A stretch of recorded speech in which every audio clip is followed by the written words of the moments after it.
Bom, esse exercício aqui que a gente vai trabalhar é o número 4 e ele é dividido em 4 etapas.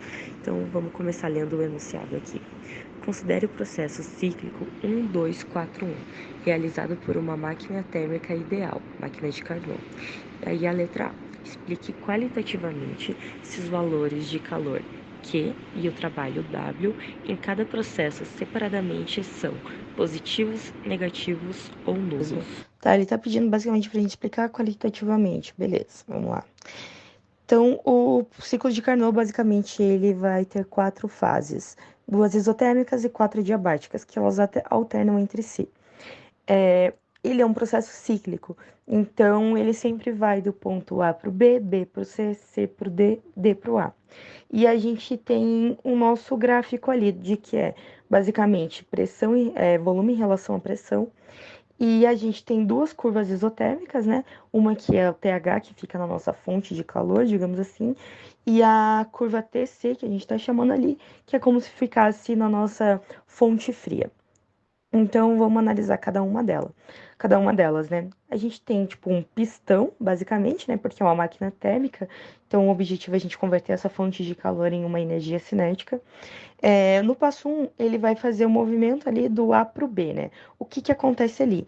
Ele vai estar na temperatura alta, na nossa fonte de calor. O peso, ele começa a ser removido. Então, a pressão que está sendo exercida sobre o nosso pistão diminui.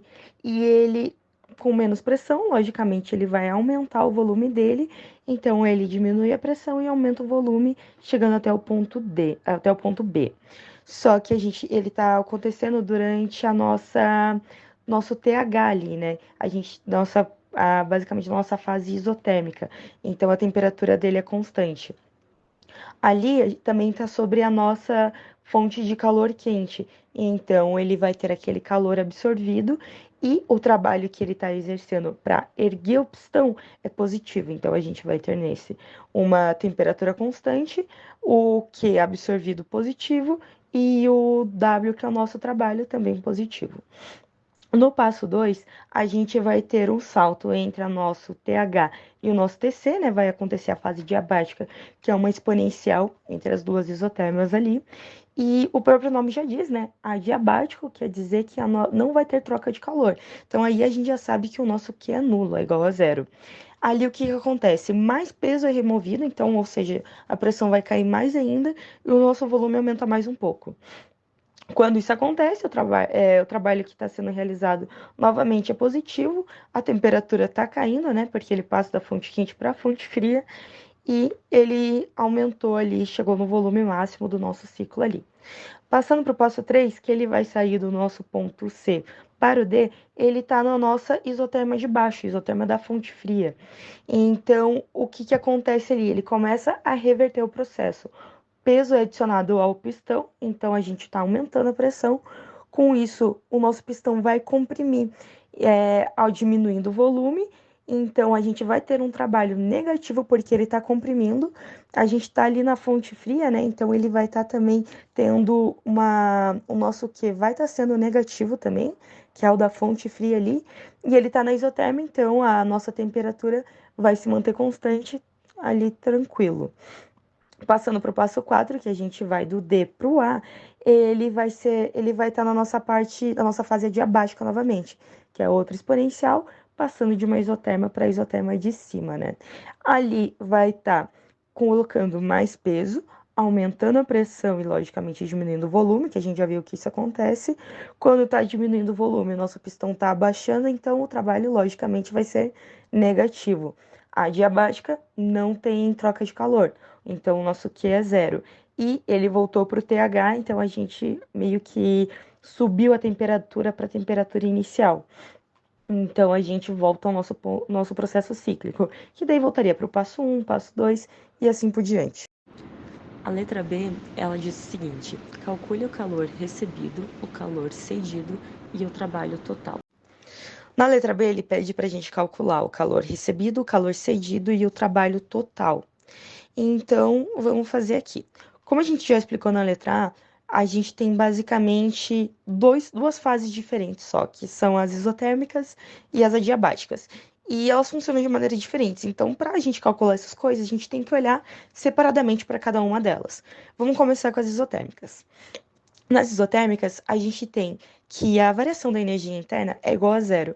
Isso por conta da gente ter a temperatura constante. Então, o que que vai implicar isso? Vai implicar que o calor vai ser igual ao nosso trabalho. Então, a gente basicamente não vai ter o calor cedido, né? A gente vai ter que o calor recebido e o trabalho são iguais. Então, basicamente, a gente tem que calcular isso daí. A gente sabe que o trabalho é igual à integral de PDV e que P é igual a nRT sobre V. Fazendo uma aplicação, né, aplicando a equação de P dentro da integral ali de W, a gente coloca aqui trabalho é igual a nRT vezes a integral de dV sobre V, e a gente transforma ali matematicamente, chegando na equação final que o trabalho é igual a nRT vezes ln do volume final sobre o volume inicial. E como a gente sabe ali que o calor é igual ao trabalho, calculando a partir dessa equação, a gente vai ter tudo certinho ali. O calor recebido e o trabalho. Fechou. Agora a gente chega no nosso processo adiabático. No nosso processo adiabático, a gente já sabe que a gente não tem troca de calor. Então, o calor é sempre zero. A gente precisa calcular o que aqui? A gente precisa calcular basicamente o nosso trabalho. A gente sabe que a energia interna tem a equaçãozinha que é igual ao Q menos o W. E que, dentro de um processo adiabático, a energia interna vai ser negativa. E a gente tem também uma outra equação, uma segunda equação de energia interna, que é energia interna é igual a N vezes CV vezes ΔT. Então, a gente coloca que o U é negativo, ficando menos ou igual a N CV ΔT. E aí, a gente substitui o nosso U pelo Q menos W da equação, da primeira equação que a gente apresentou. No caso, eu já peguei e apliquei o sinal de menos, né? Então, ficou menos Q mais W igual a NCV ΔT. Isolando o trabalho, porque é o que a gente quer descobrir aqui, a gente vai ficar aqui o trabalho igual a NCV ΔT, perdão, mais o Q. A C ela pede o seguinte: explique o funcionamento desta máquina de forma clara e precisa, com base nos itens A e B. Tá, na letra C ali, ele tá pedindo pra gente explicar de forma clara, né, como que funciona essa máquina térmica e baseado nos itens A e C. Então, primeiramente, para a gente entender uma máquina térmica, vamos entender qual que era a ideia inicial. Ele tinha o objetivo de ter uma fonte de calor e transformar esse calor em trabalho, transformar a energia da fonte quente em energia cinética. Só que a gente sabe que é impossível você transformar todo o calor em trabalho. Dentro das leis da física, a gente elas provam pra gente que a gente nunca consegue ter um rendimento de 100%. Aproveitando que a gente falou disso, o que é um rendimento dentro da máquina térmica, né? O rendimento é basicamente o quanto você consegue gerar de trabalho baseado no calor recebido. Então, gera uma formulazinha para a gente simples, que é o rendimento é igual o trabalho sobre a quantidade de calor da fonte quente. E sabendo que a gente nunca vai ter 100%, o que, que acontece nas máquinas térmicas reais? A gente tem uma fonte de calor, em que uma parte desse calor é transformado em trabalho e a outra parte é perdida para uma fonte fria. Então, indo agora especificamente para a parte do Carnot, né? Ele estava analisando as máquinas que tinham um rendimento péssimo antigamente e ele conseguiu perceber que nas máquinas onde a gente tinha ações reversíveis, ele tinha um rendimento um pouco maior. Então, ele criou basicamente um ciclo, né? O ciclo de Carnot, que é o que a gente está estudando aqui, que ele tem o maior rendimento térmico possível de uma máquina. Então, como que ele vai funcionar? Eu vou explicar mais rápido agora o passo a passo de cada um, porque a gente já explicou bastante detalhado lá na letra A. Mas então, basicamente, a gente tem o nosso gráfico, ele vai ser um ciclo formado por exponenciais com duas isotérmicas e duas adiabáticas, e o nosso pistão. Então, o pistão ele vai começar primeiro diminuindo a pressão e aumentando o volume dentro da nossa curva isotérmica, não vai ter a nossa troca, ele vai ter a troca de calor, no caso ali, né? Só não vai ter divergência na temperatura. E vai realizar o trabalho aumentando ele ali. No segundo, ele vai continuar realizando o trabalho, porque ele vai continuar aumentando. Só que nessa parte é sem troca de calor e com diferença na temperatura, porque ele vai sair da fonte quente para a fonte fria. Lá na fonte fria, ele vai começar a reverter esse processo. Então, ele vai voltar para a nossa curva isotérmica, no caso, a curva de baixo. E daí, depois, então, ele vai começar a realizar uma compressão, aumentando o volume, aumentando a pressão e diminuindo o volume. E depois ele vai passar novamente para a fase adiabática, passando do ponto D para o ponto A, onde ele vai diminuir ainda mais o volume e aumentar a pressão. Então, ele vai realizar isso de maneira cíclica, sempre transformando esse calor recebido lá em cima em energia cinética para levantar o pistão, e depois ele começa lá na fonte fria, ele começa a realizar um trabalho negativo para voltar para o trabalho inicial, comprimindo o pistão. E por fim, a gente tem a letra D, que ela diz o seguinte: obtém a eficiência da máquina térmica e dá a equação para a gente que é E igual a 1 menos TF sobre TQ. Tá, então agora a gente vai para a letra D, onde ele pede para a gente demonstrar a eficiência térmica dessa máquina e dá uma equação ali que é E igual a 1 menos TF sobre TQ, que é um pouco diferente do que eu tinha falado sobre o rendimento na letra C, que eu falei que era o trabalho sobre o calor da fonte quente. Mas a gente vai ver que isso daí faz sentido. E o porquê que na máquina de Carnot ele só vai depender da temperatura fria e da temperatura quente. Então, vamos calcular isso daqui. Para isso, a gente vai fazer a demonstração das fórmulas. Tá, então a gente sabe que a variação da energia interna dentro do ciclo de Carnot, ela é zero. Então, a gente pode escrever basicamente o quê? Que o módulo do calor, a gente tem o H representando sempre a fonte de calor quente, né? E o Czinho representando a fonte de calor fria, para não precisar ficar explicando toda hora. Então, beleza. Sabendo disso, vamos lá para as equações. A gente sabe que o módulo de QH é igual ao trabalho realizado em H, e isso é igual à fórmula NR, temperatura, né? TH, vezes Ln do volume B sobre o volume A. E, da mesma forma, a gente tem isso para a fonte fria. Então, que o módulo de QC é igual ao trabalho em C, e isso é igual a NR, TC, Ln, o volume no ponto C e o volume no ponto D. Agora, dividindo essas duas equações, a gente tem basicamente que o módulo de QH sobre o módulo de QC vai ser igual a TH-Ln de VB sobre VA e dividido por TC-Ln de VC sobre VD. Com isso, agora a gente consegue analisar a parte adiabática, né? Que é saindo do ponto B para o C e do D para o A.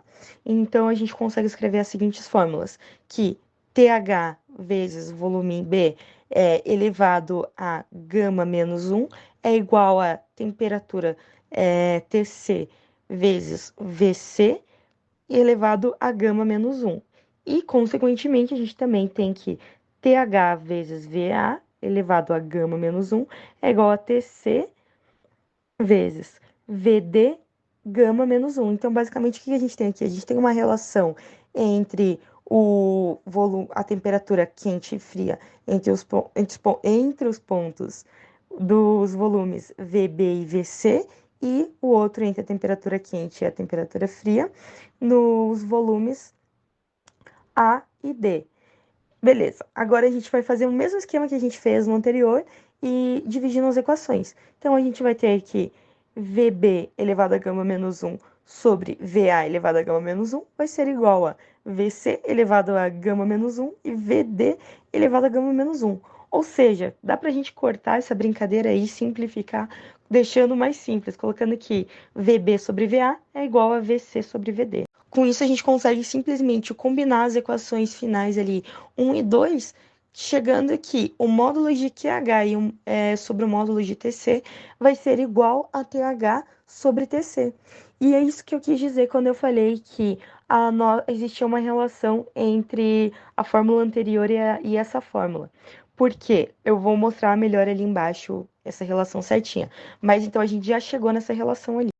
Tá, agora como que aquela equação inicial de eficiência, né, de máquinas térmicas gerais, chega nessa ali? A gente já sabe a relação de TH com a nossa temperatura, no caso, né, com a quantidade de calor. Aqui embaixo a gente utilizou o Q1, T1 e Q2, mas é a mesma coisa, é como se fosse o 1H e o 2 é o C. Então a gente sabe que eficiência é praticamente, basicamente, a energia utilizada sobre a energia absorvida. Então a energia utilizada é o nosso W e energia absorvida, o nosso trabalho, né? E energia absorvida é o nosso Q1. E a gente sabe que o trabalho é o módulo de Q1 menos o Q2, que é a energia absorvida, menos a energia da fonte fria. Então, substituindo a equação ali da quantidade de calor no trabalho da equação de eficiência, a gente tem que Q1 menos Q2, né, sempre em módulo, dividido por módulo de Q1. E a gente separa ali colocando Q1 sobre Q1 menos Q2 sobre Q1, a gente consegue cortar, simplifica, então a eficiência é 1 menos Q2 sobre Q1. Ou seja, a gente vai ter uma relação ali. Só que na máquina de Carnot, a gente pode simplesmente fazer esse cálculo da eficiência energética baseada nas temperaturas da fonte fria e da fonte quente que está sendo colocado. E quanto maior a diferença entre a fonte fria e a fonte quente dentro do ciclo de Carnot, maior vai ser a eficiência. Então, o que a gente consegue fazer de análise, né, com tudo isso? É, a eficiência poderia ser, no mundo ideal, 100% se o Q2, né, a nossa quantidade de calor perdido, fosse igual a zero. Então, aí a gente ficaria, né, que zero divididos pela quantidade de calor ganho, então o trabalho inteiro seria convertido para a quantidade de calor recebido inteiro seria convertido para um trabalho, só que isso é impossível dentro de uma máquina no mundo real. Então a gente tem o ciclo de Carnot, aonde a gente vai ter a maior de quantidade de calor recebida transformada em trabalho, ou seja, a maior eficiência.